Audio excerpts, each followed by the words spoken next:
할렐루야! 얼바인 중앙침례교회 주일 예배를 드릴 수 있도록 허락하신 하나님 아버지께 감사드리며 이 시간 함께하는 여러분 모든 분들을 주님의 이름으로 환영합니다. 이 시간 우리가 모인 것은 주님께 예배하기 위함입니다. 우리의 영혼이, 우리의 마음과 중심이 완전하신 하나님, 그분의 거룩한 은혜를 향하여 나갈 수 있게 해달라고 고백하며 찬양으로 나아가겠습니다.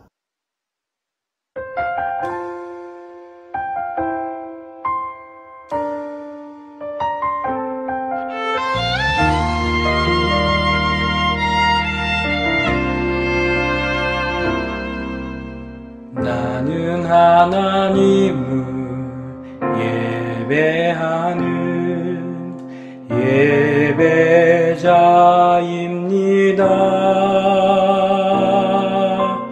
내가 서 있는 곳 어디서나 하나님을 예배합니다. 내 영혼 거룩한 은혜를 향하여 내 마음 완전한 하나님 향하여 이곳에서 바로 이 시간 하나님을 예배합니다.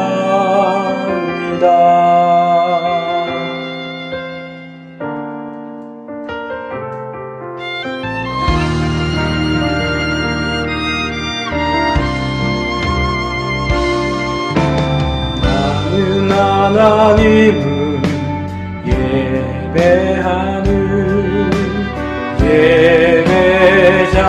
예배자입니다. 내가 서 있는 곳 어디서나 하나님을 예배합니다. 내 영혼 거룩한 은혜를 향하여 내 마음 완전한 하나님 향하여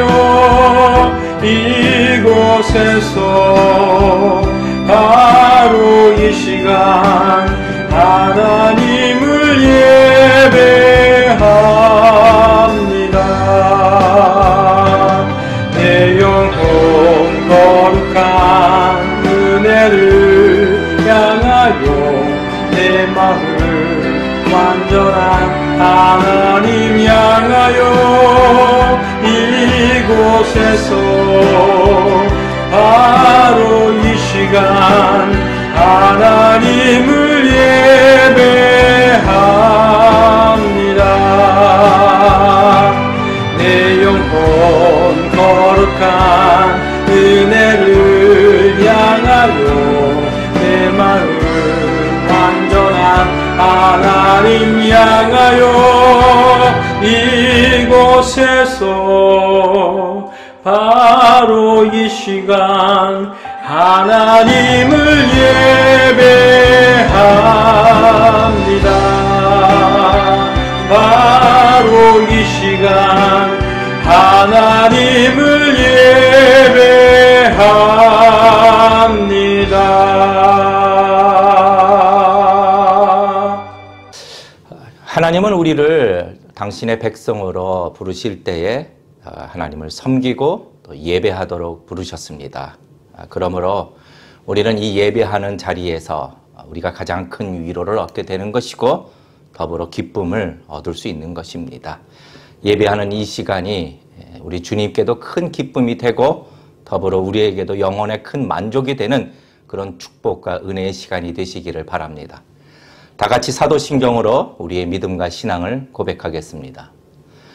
전능하사 천지를 만드신 하나님 아버지를 내가 믿사오며 그 외아들 우리 주 예수 그리스도를 믿사오니 이는 성령으로 잉태하사 동정녀 마리아에게 나시고 본디오 빌라도에게 고난을 받으사 십자가에 못 박혀 죽으시고 장사한 지 사흘 만에 죽은 자 가운데서 다시 살아나시며 하늘에 오르사 전능하신 하나님 우편에 앉아 계시다가 저리로서 산자와 죽은 자를 심판하러 오시리라. 성령을 믿사오며 거룩한 공회와 성도가 서로 교통하는 것과 죄를 사하여 주시는 것과 몸이 다시 사는 것과 영원히 사는 것을 믿사옵나이다. 아멘. 계속해서 저희 교회에서 대면 예배를 위해 7월 중에는 예배를 드릴 수 있도록 준비하고 있습니다. 또 기도하고 있습니다. 같이 함께 또 마음을 모아 기도해 주시기를 부탁드립니다. 오늘 보실 하나님 말씀 신명기 말씀입니다. 신명기 강해 신명기 17장 14절부터 20절까지 말씀 보시겠습니다. 자막으로 나가는 동안 함께 봉독하시겠습니다.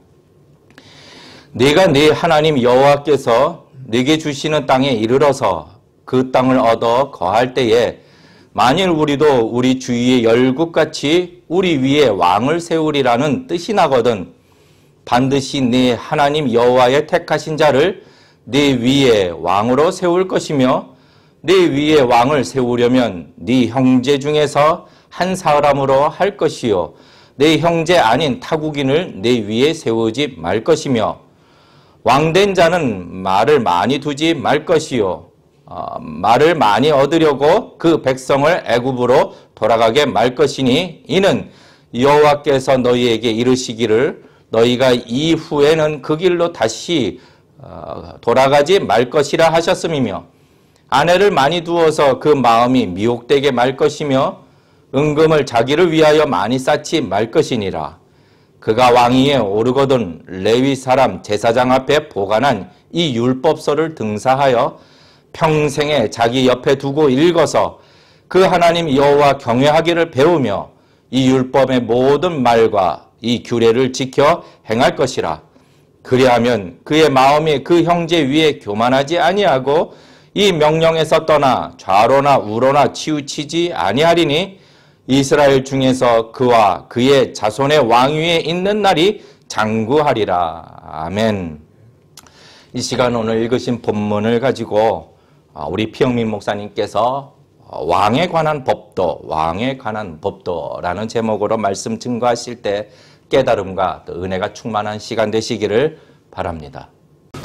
네, 오늘 본문은 신명기 17장 14절부터 20절 왕에 관한 법도입니다. 왜 왕에 관한 규례라고 하지 않고 왕에 관한 법도라고 했는가?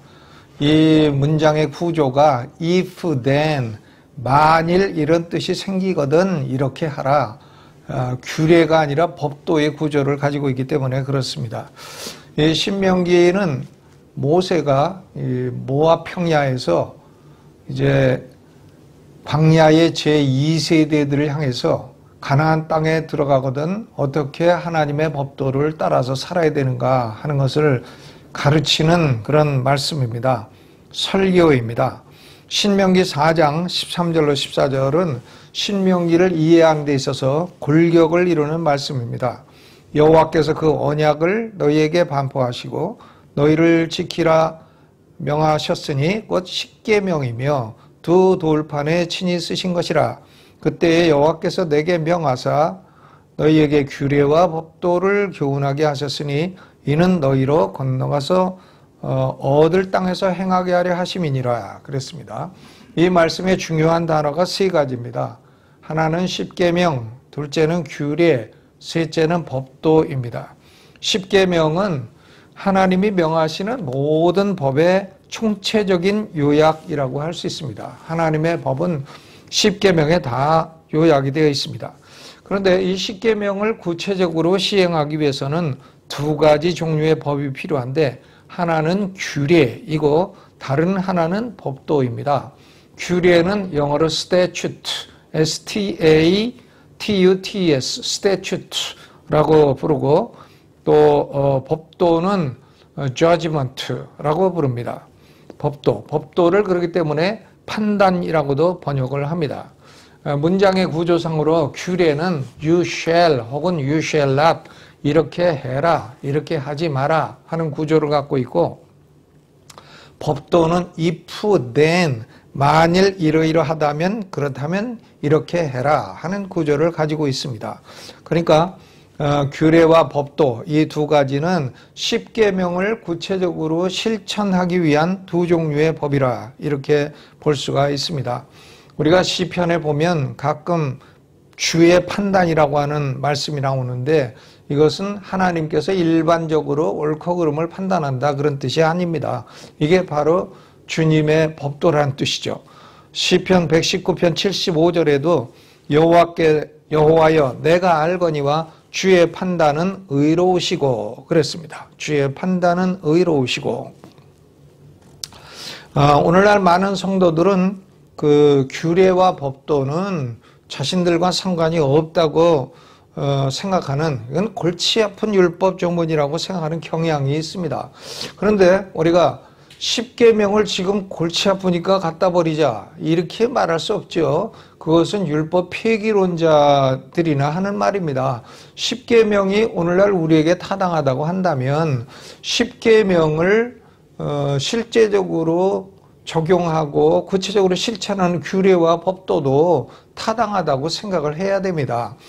규례와 법도가 이스라엘이라고 하는 신정통치 국가하고 또 신정통치 국가가 아닌 현대 국가하고 그 정황성이 달라서 적용하는 원리가 좀 달라질 수는 있어도 규례와 법도 그 자체를 오늘날 무시해서는 안 되는 것입니다.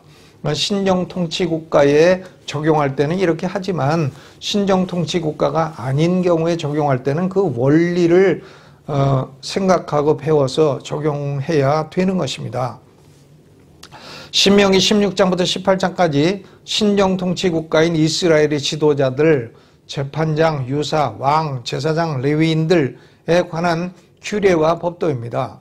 그러면 이 규례와 법도의 원천이 되는 계명은 10계명 가운데 어떤 것인가?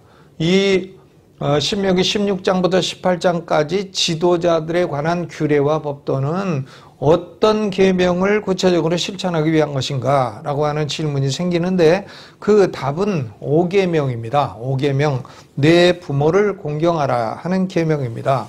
가정에서 자녀가 부모를 공경하는 것은 권위를 인정하고 순종하고 하는 원리인데 이것이 모든 인간 사회의 기본이 되는 것입니다. 이 원리가 국가에도 적용이 되고 사회에도 적용이 되고 교회에도 적용이 된다 하는 얘기죠.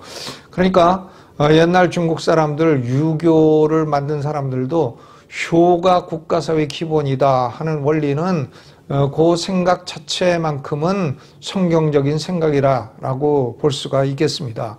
그러니까 유교를 만든 사람들도 그 머리가 아주 좋은 사람들이고 하나님의 계시의 일부분을 그들이 연구해서 깨달은 사람들이라 이렇게 생각을 할 수가 있겠죠. 그러니까 제5계명은 모든 인간 사회가 질서를 유지하는 기본이 되는 그런 계명인 것입니다. 이 제5계명이 무너지게 되면 그러면 사회 질서는 모두 다 무너지게 되는 것입니다. 신명기 17장 14절로 20절 오늘 우리가 읽은 본문은 왕에 관한 법도입니다. 만일 백성들이 왕을 원하는 경우가 발생한다면 이렇게 해라. if then 이런 형태이기 때문에 규례가 아니라 법도인 것이죠. 신명기 17장 14절로 20절 본문은 세 부분으로 나눌 수가 있습니다. 14절에서 15절 전반까지는 왕을 세우려는 백성들의 소원이 일어나는 경우, 왕을 세우기를 원하는 경우, 어떤 경우냐? 또 15절 후반은 왕의 자격, 왕은 어떤 사람이 돼야 되느냐? 또 16절로 20절까지는 왕을 위한 교훈, 왕이 되는 사람은 이런 것을 마음에 명심하고 살아라 하는 이 세 가지의 내용입니다. 그래서 먼저 첫째로 14절부터 15절 전반까지 왕을 세우려는 백성들의 소원이 일어나는 경우, 그 어떤 경우냐 이것을 생각해 보겠습니다. 이 소원이 일어나는 상황, 세팅, 어떤 상황 속에서 이런 소원이 일어나는가? 14절 전반에 보면 내가 내 하나님 여호와께서 내게 주시는 땅에 이르러서 그 땅을 얻어 거할 때에 라고 했습니다.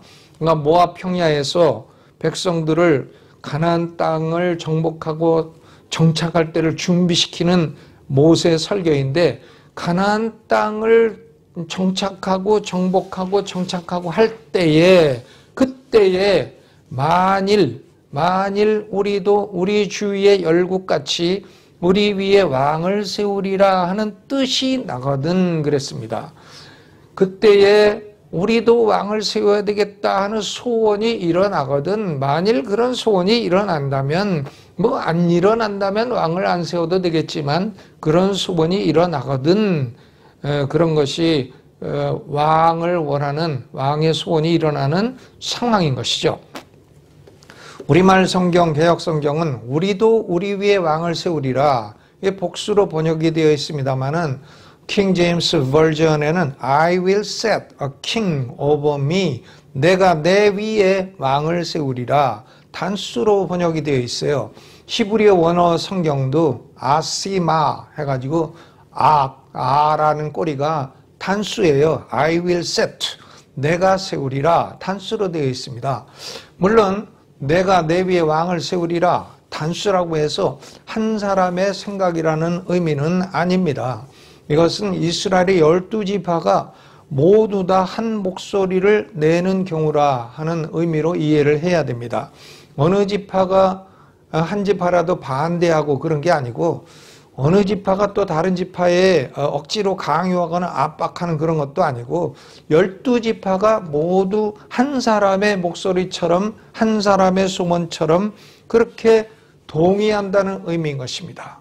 그러니까 가나안 땅에 들어가 정착하여 살다가 12지파가 모두 한마음 한뜻이 되어 우리 위에 왕을 세우도록 해 주십시오 라고 하는 소원이 일어나면 그러면 왕을 세우라는 얘기예요. 여기서 재판장과 유사의 경우와는 다르다는 걸 알 수가 있습니다.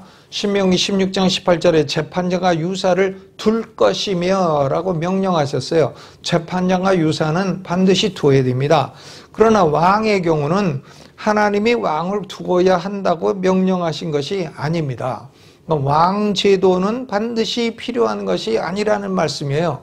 하나님이 국가가 유지되려면 반드시 왕이 있어야 된다. 왕이 꼭 필요하다. 이렇게 말씀하신 건 아니라는 거예요. 오늘날도 왕정 통치 국가가 뭐 별로 많지 않습니다. 왕정 통치 국가가 아닌 나라가 더 많은 것이 현실인 것입니다. 그러니까 왕정은 하나님이 명령하시는 제도가 아닙니다. 왕 제도는 하나님의 명령 때문에 생긴 것이 아니고 백성들의 일치된 소원 때문에 생겨난 것입니다. 그러면 백성들이 왕을 세우려는 소원을 갖게 되는 이유가 뭐냐? reason, 이유가 뭐냐?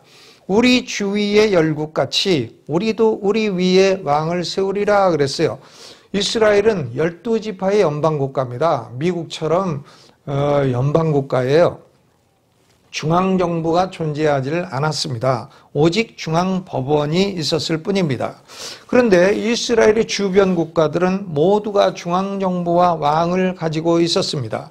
그러므로 이스라엘 백성들도 중앙정부가 있고 왕이 있는 걸 보니까 참 좋다. 중앙정부와 왕이 있어야 전쟁을 수행하거나 외교를 하거나 다른 나라와 무역을 하거나 아니면 12지파 간에 해결해야 될 문제가 생기거나 내적인 정치를 해야 된다든가 이런 임무를 감당할 왕이 필요하다고 동의할 때가 온다는 거예요. 왕 제도를 두는 것은 하나님의 명령이나 요구사항이 아니지만 백성들이 주변을 볼 때에 그게 좋아 보이니까 그런 필요를 느낄 때가 온다는 것입니다. 그러면 하나님은 이런 소원을 거부하시는가? 아니죠. 하나님은 이런 백성들의 소원을 인준해 주시는 것입니다. authorization, 인준해 주시죠. 15절 중반에 여호와의 택하신 자를 내 위에 세울 것이며 그랬어요. 내 위에 세워라. 모세도 백성들의 이런 소원 자체가 악한 것이라고 말하지 않았습니다. 또 모세는 백성들의 소원을 책망하지도 않았습니다. 하나님도 백성들의 소원을 금지하신 것이 아니고 인정해 주시고 결제를 해 주신 것입니다. 내 위에 왕을 세울 것이며 결제가 딱 떨어졌어요. 그러면 우리가 성경을 전체적으로 읽는 사람들은 질문이 생깁니다. 그렇다면 사무엘상 8장 1절부터 22절과 어떻게 조화를 이룰 수 있는가 이런 질문이 생기죠. 사사 사무엘 시대에 사무엘은 늙고 그 아들들은 부패했고, 그러니까 이스라엘 백성들이 왕을 요구한 것입니다. 그러니까 사무엘상 8장 6절에 사무엘이 기뻐하지 아니하여 여호와께 기도했다. 모세는 뭐 기뻐하지 않았던 얘기가 없는데 사무엘은 기뻐하지 아니했습니다. 좀 충돌돼요. 그리고 사무엘상 8장 7절에도 하나님의 대답도 대단히 부정적이에요. 여호와께서 사무엘에게 이르시되 백성이 내게 한 말을 다 들으라. 그들이 너를 버림이 아니요 나를 버려 자기들의 왕이 되지 못하게 함이니라 그랬습니다. 그러니까 사무엘상 8장의 문제는 백성들이 왕을 요구했다는 데 있는 것이 아닙니다. 그게 아니고 부패하고 배역한 이스라엘 백성들이 하나님의 왕권을 거역했다는 점에 있는 것이에요. 하나님을 버려 왕이 못되게 했기 때문에 하나님이 그 요구를 기뻐하지 아니하셨던 것입니다. 하나님께서 이스라엘 백성들에게 왕을 허락하신 데는 분명한 목적이 있는 것입니다. 왕을 명령하시지는 않았어도 왕을 허락하셨고 백성들 사이에 반드시 그런 소원이 일어나리라 하고 말씀하신 데는 구속사적인 목적이 있는 것입니다. 왜냐하면 창세기 49장 10절에 홀이 유다를 떠나지 아니하리라. 홀은 그 왕이 잡고 있는 지팡이죠. 그러니까 유다 지파에서 왕권을 가진 사람들이 나올 것이다. 이게 예언돼 있죠. 또 민수기 24장 19절에도 한 별이 야곱에서 나오며 그랬어요. 야곱으로부터 왕이 나오게 될 것이다. 그런 예언인 것입니다. 그러니까 야곱의 후손 가운데 유다 지파에서 왕이 나오리라 하는 예언이 이미 다 되어 있는 것입니다. 유다 지파에서 다윗 왕이 나오고 그로부터 왕 중의 왕이신 메시아가 오시려고 하는 그런 목적이 하나님이 있으셨기 때문에 왕 제도를 결제를 해주신 것입니다. 시편 2편 6절에도 내가 나의 왕을 내 거룩한 산 시온에 세웠다 하시리로다. 거룩한 산 시온에 나의 왕을 세웠다 하시리로다 그랬어요. 그러니까 사무엘상 8장에 대해서 칼빈 선생은 이렇게 해석을 했습니다. 하나님의 마음속에는 다윗이 왕이 되고 그 후손으로 오실 왕이 만왕의 왕이 되시는 것입니다. 그런데 이스라엘 백성들은 주제넘게 하나님의 계획보다도 먼저 세상적인 왕을 요구한 것입니다. 사울 왕을 하나님이 주셨는데 그것은 배역한 백성들을 징계하시기 위함이었습니다. 사울 왕은 축복이 아니었고요. 징계였습니다. 그런데 하나님은 그런 징계 가운데서도 다윗 왕을 준비를 시키셨습니다. 사울의 핍박 가운데 다윗 왕을 준비하시고 하나님이 택하신 왕이 이제 왕으로 세워지게 되었습니다. 자, 그러면 이제 왕을 세워달라는 소원이 일어날 때의 상황이 어떠했나? 이것이 이제 첫 번째 말씀이고, 두 번째로 15절 중후반은 왕이 되는 사람의 자격, 퀄리피케이션에 관한 말씀입니다. 이스라엘의 왕이 될 사람은 두 가지 자격을 갖추어야 됩니다. 첫째는 왕은 반드시 내 하나님 여호와께서 택하신 자를 세워야 한다. 그랬어요. 하나님이 택하신 자를 왕으로 세워야 된다. 이런 점에서 왕은 재판장과 유사와는 다른 것입니다. 재판장과 유사는 백성들이 선출하지만 왕은 하나님이 선택하십니다. 굉장히 다르죠. 왕은 반드시 하나님이 선택하십니다. 그러나 재판장과 유사는 백성들이 선출합니다. 왜냐하면 이스라엘의 왕직은 단순한 정치적인 기능을 행하는 왕이 아니기 때문입니다. 메시아가 오시는 준비 과정이기 때문입니다. 야곱의 후손, 유다의 후손, 다윗이 왕이 되어야 되는 것입니다. 그러니까 하나님이 택하신 자만이 왕이 되어야 된다. 이게 첫째 자격 조건이고, 다른 하나는 왕은 반드시 네 형제 중에 한 사람으로 할 것이요, 타국인을 세우지 말라 그랬어요. 타국인은 왕으로 세우지 마라. 야곱으로부터 왕이 오시리라 하는 예언이 일치하려면 타국인은 될 수 없는 겁니다. 야곱의 후손만 왕이 될 수가 있는 것이죠. 신약 히브리서 2장 17절에도 그러므로 저가 범사에 형제들과 같이 되심이 마땅하도다 그랬어요. 저가 범사에 형제들과 같이 되심이 마땅하도다. 형제 가운데서 왕이 나와야 되기 때문에 예수 그리스도는 형제들과 같이 되심이 마땅하도다 하는 말씀입니다. 이 말씀은 신명기 17장 15절을 배경으로 해야만 이해가 될 수 있는 그런 말씀인 것입니다. 그러면 세 번째로 16절부터 20절까지는 왕을 위한 교훈입니다. 하나님이 왕에게 어떤 내용을 지시하시는가 이것을 기록하고 있습니다. 세 가지는 하지 말라는 부정적인 교훈이고 하나는 하라는 긍정적인 교훈입니다.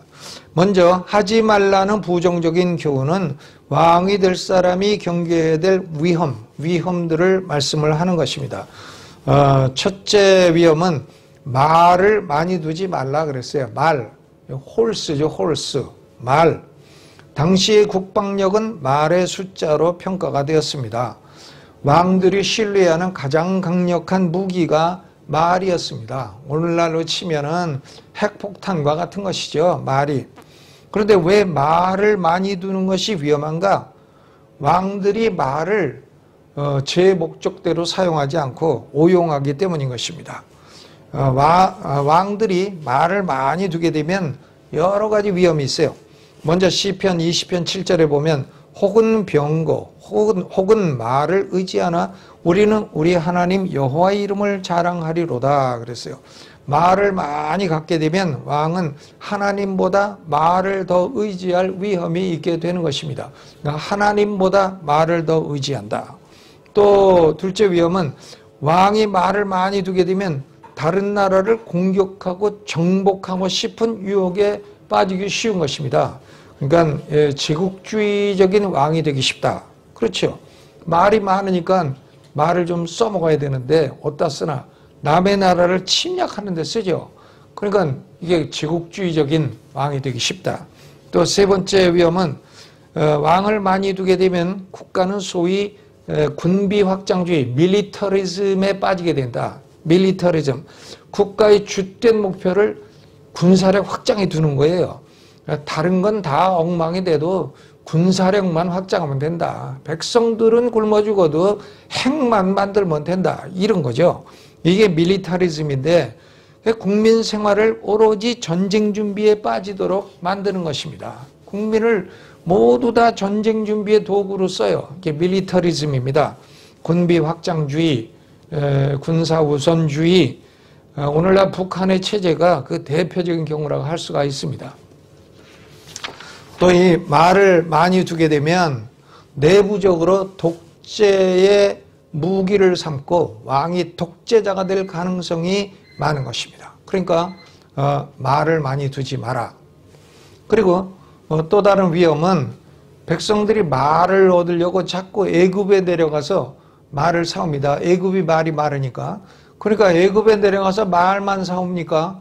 애굽의 그 부패한 종교도 들여오게 되고 그러니까 출애굽하기 이전으로 다시 돌아가게 되고 이런 갖가지 위험이 있기 때문에 왕들은 첫째로 말을 많이 두지 마라. 둘째로 왕들은 아내를 많이 두지 마라 그랬어요. 하나님께서 왕이 많은 아내로 인해서 체력이 방전되고 일찍 죽게 될 것을 우려한 그런 경고가 아닙니다. 19군과 같은 그런 말씀이 아니에요. 이스라엘 왕들이 아내를 많이 두다 보면 정략 결혼으로 인해서 이방 여인들도 아내를 맡게 될 것이고 이방 여인들은 왕의 아내가 되면 이방 종교를 함께 들여와서 이스라엘 신앙을 부패시키기 때문인 것입니다. 그러니까 모세는 왕뿐 아니라 일반 백성들에게도 이런 위험을 경고했습니다. 신명기 7장 3절로 4절에 일반 백성에게 하신 말씀이에요. 또 그들과 혼인하지 말지니 내 딸을 그 아들에게 주지 말 것이요 그 딸을 내 며느리로 삼지 말 것은 그가 내 아들을 유혹하여 그로 여호와를 떠나고 다른 신들을 섬기게 함으로 여호와께서 너희에게 진노하사 갑자기 너희를 멸하실 것임이니라 그랬습니다. 그러니까 이방 여인들이 왕에게 많이 들어오게 되면 다른 신을 섬기게 해요. 이방 종교를 가지고 들어옵니다. 그 대표적인 경우가 솔로몬입니다. 열왕기상 11장 3절 4절에 보니까 솔로몬 왕은 후비가 700이요 빈장이 300이라. 오늘날 용어로 치면 아내가 700이고 첩이 300이라. 근데 왕비들이 왕의 마음을 돌이켰더라 그랬어요. 솔로몬은 이 경고를 무시하고 참 지혜로운 왕이 나중에 죽을 때는 아주 어리석은 왕으로 변하여 죽게 된 대표적인 왕이 되었습니다. 그러니까 왕은 말을 많이 두지 마라. 둘째, 아내를 많이 두지 마라. 그 다음 셋째는 은금을 자기를 위하여 많이 쌓지 말라 그랬습니다. 왕직을 이용해서 자신의 부를 쌓지 말라 하는 경고인 것입니다. 하나님이 먹고 살 거는 다 책임져 주시는데 왕직을 이용해서 부자 되지 마라. 그런 얘기죠. 왕은 왕의 일을 위해서 세금을 거두어야 됩니다. 그런데 세금을 가지고 개인적인 부를 쌓는데 이용하지 말라는 그런 말씀인 것입니다. 이 세 가지가 이제 부정적인 위험을 갖고 있는 그런 교훈이에요. 그러니까 오늘날 이런 교훈들은 그 나라의 통치자가 되는 사람들도 다 마음에 새겨야 될 그런 말씀인 것입니다. 그리고 이제 하라 하는 긍정적인 교훈이 18절로 20절 세 절이나 차지하고 있어요. 하라. 이 하라. 왕은 모든 삶과 사역을 전적으로 하나님 말씀에 근거를 두어야 된다. 근거를 두도록 하라는 말씀이에요. 왜냐하면 왕은 하나님의 일꾼이기 때문에 그렇습니다. 이방 나라에서는 왕을 신으로 간주하고 신처럼 숭배합니다. 외국 같은 데는 다 왕이 신 아닙니까? 다 신이에요. 뭐 신이라고 하고 신의 아들이라 하고. 그러나 이스라엘 왕은 신이 아니라는 걸 알라는 거예요. 네가 사람으로 왕이지 너는 신이 아니다. 이걸 알라는 겁니다. 이스라엘 왕 위에는 하나님이 계시다는 사실을 잊지 말라는 것이죠. 왕권에 제한을 둘 뿐만 아니라 왕은 하나님의 종이라는 사실을 명확히 선언한 것입니다. 그러니까 왕은 자신의 법을 가지고 자신의 법을 집행하는 존재가 아니라 하나님의 법 아래에서 하나님의 법을 집행하는 존재인 것입니다. 그러니까 왕은 그 하나님 아래에 있는 존재로 여기에 두 가지를 해야 된다. 그런데 첫째는 율법서를 등사해서 평생에 자기 옆에 두라 그랬어요. 율법서를 평생에 자기 옆에 두라. 왕은 자기 자신의 소유로 율법서를 가지고 있고 가까이 두고 있어야 된다는 말씀인 것입니다.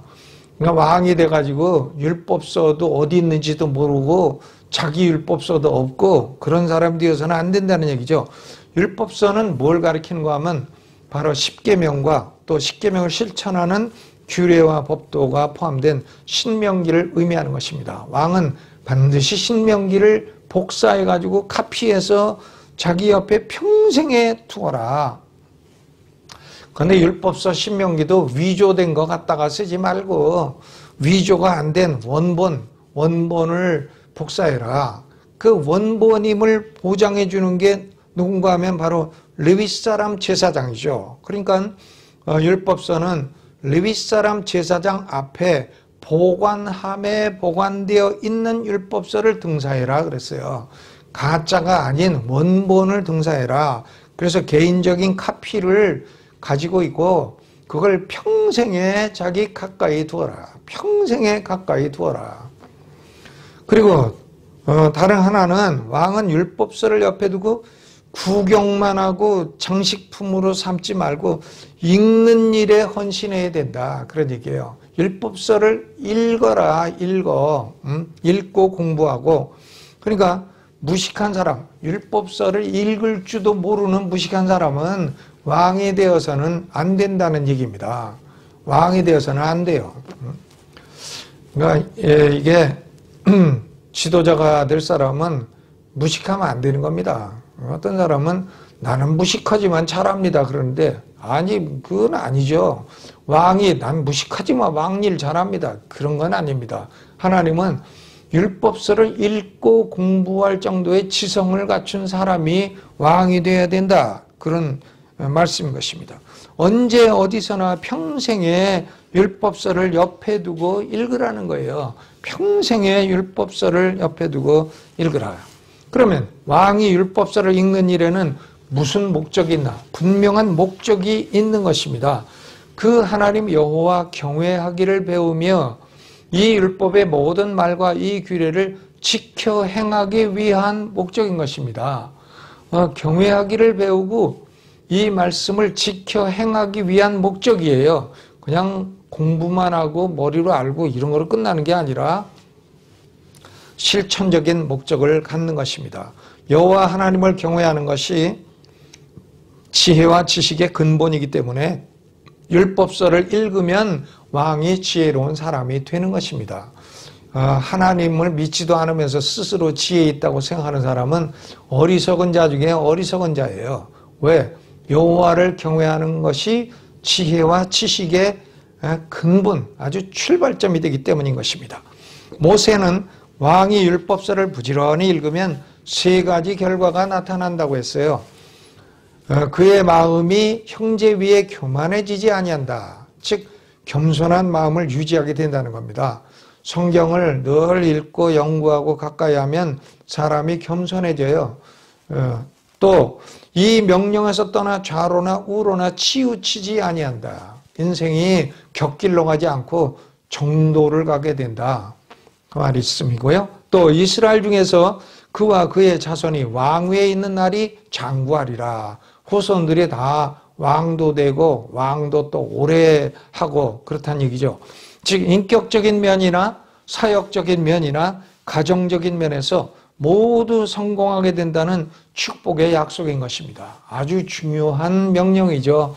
그러니까 왕은 신명기를 개인적으로 복사해서 항상 언제 어디서나 평생에 옆에 두고 평생에 읽고 공부하고 실천하면 모든 축복이 다 따라오게 된다는 그런 말씀입니다. 그런데 남왕국 유다의 왕들 가운데에 아주 극소수의 왕들만이 이 말씀에 순종을 했습니다.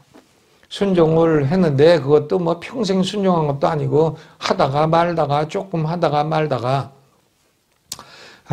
이 말씀에 가장 많이 순종한 사람은 다윗 왕이죠. 다윗 왕. 그런데 북왕국 이스라엘 왕들 가운데는 단 한 명도 이 말씀에 순종한 사람이 없습니다. 그러니까 북왕국의 왕들은 우리가 성경에 보면 왕 취급도 못 받는 그런 존재들이었다는 걸 알 수가 있습니다. 나라 망하게 한 왕들이었다 그런 얘기죠. 이제 결론을 맺겠습니다. 먼저 정치적인 면에서 하나님은 왕제도를 명령한 것이 아니고 특정한 상황에서 허용을 하신 것입니다. 그러니까 왕제도는 최고의 형태가 아니라 허용된 형태일 뿐입니다. 나라가 꼭 왕을 둬야 된다, 왕이 있어야 나라가 잘 되겠다 그런 건 아니라는 얘기죠. 다른 정치 체제를 가지고도 나라는 잘 될 수 있다는 말씀입니다. 나라는 그러나 외교와 국방, 중요한 문제를 위해서 중앙정부가 필요하고 중앙정부가 너무 지나치게 큰 권력과 부를 소유하게 되면 국민의 자유는 심각하게 위협을 받게 되고 다른 나라와 갈등이 일어나기 쉬운 것입니다.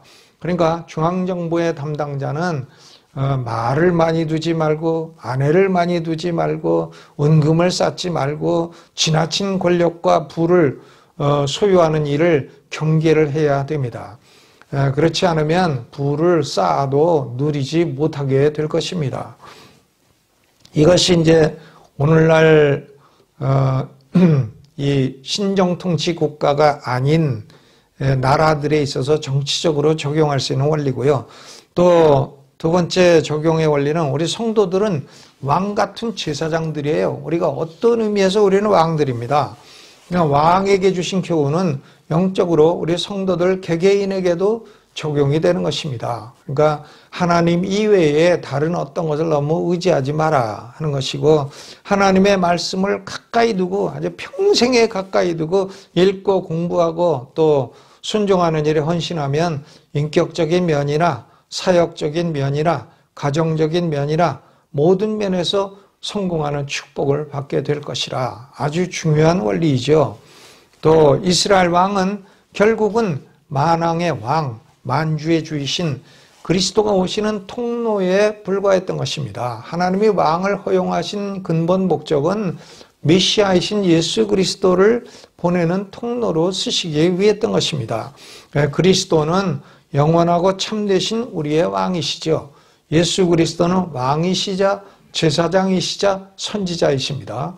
예수 그리스도는 메시아인데 기름 부음을 받은 존재로서 세 가지 직분을 갖고 있죠. 왕이요, 제사장이요, 선지자입니다. 왕이시기 때문에 우리를 다스리시고, 선지자이시기 때문에 우리를 가르치시고, 제사장이시기 때문에 우리의 죄값을 갚아주신 것입니다. 예수 그리스도의 왕권은 영원히 바뀌지 않습니다. 예수 그리스도가 왕 되신 나라가 하나님 나라예요. 우리는 성도들은 하나님 나라의 백성인 것입니다.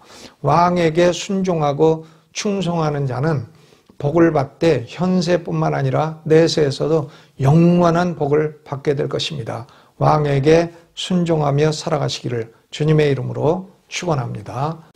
오늘 참 하나님의 말씀을 들으면서 역시 우리 하나님께서는 언제나 자기 백성을 옳은 길로 인도하시고 또 지키시고 축복하기를 원하시는 분, 그분이 우리의 하나님이시다라는 것을 알게 됩니다. 오늘 주신 말씀 마음판에 새기고 다시 기억하시면서 이 시간 찬양을 들으실 때에 삶의 결단과 더불어 준비하신 헌금을 봉헌하여 하나님 앞에 드리시겠습니다.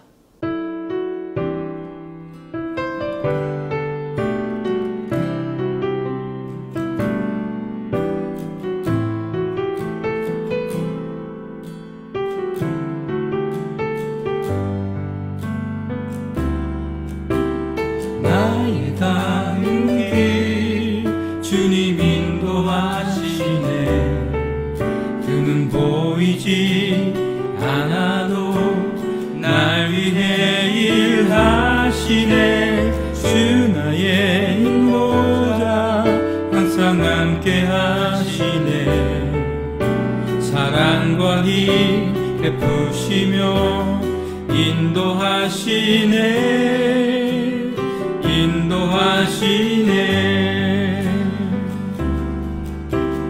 나의 가는 길 주님 인도하시네 그는 보이지 않아도 날 위해 일하시네 주 나의 인도자 항상 함께 하시네 사랑과 힘 베푸시며 인도하시네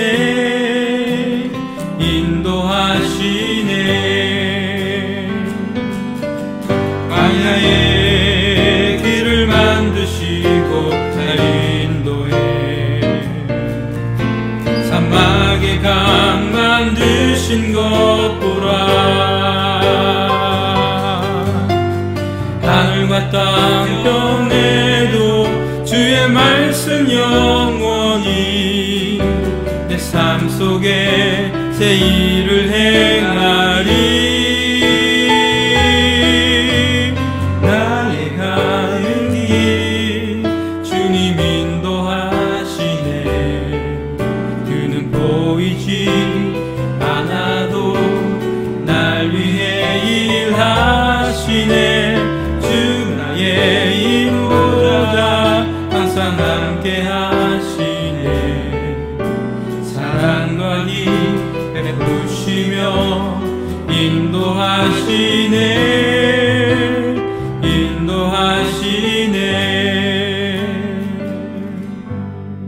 이 시간 우리 다 같이 함께 기도합니다. 첫째는 우리 자신의 영혼을 위해서 기도할 때에 하나님께서는 자기 백성을 늘 옳은 길로 인도하시는 분이십니다. 이 일을 위하여 우리에게 당신의 말씀을 주셨습니다. 우리가 살아갈 때 아무리 바빠도 말씀을 가까이 하고 가까이 할 뿐만 아니라 읽고 마음판에 새겨 우리의 영혼이 더 풍성한 삶을 살 수 있도록 해달라고 기도하시고 둘째로 우리 각자 가족의 또 가정의 기도 제목을 놓고 기도할 때에 자녀들에 관한 문제, 사업에 관한 문제, 건강의 문제, 작은 것 하나라도 우리의 모든 문제를 아시고 해결해 주시는 우리의 왕이신 주님께 맡기고 구하여 열매를 얻을 수 있도록, 셋째로 우리가 사는 미국과 또 대한민국을 위하여 계속해서 기도합니다.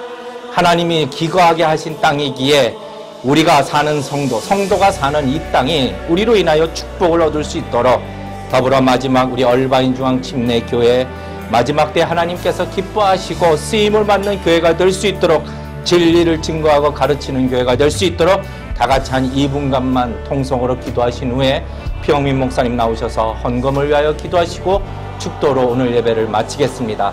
다 같이 기도하시겠습니다.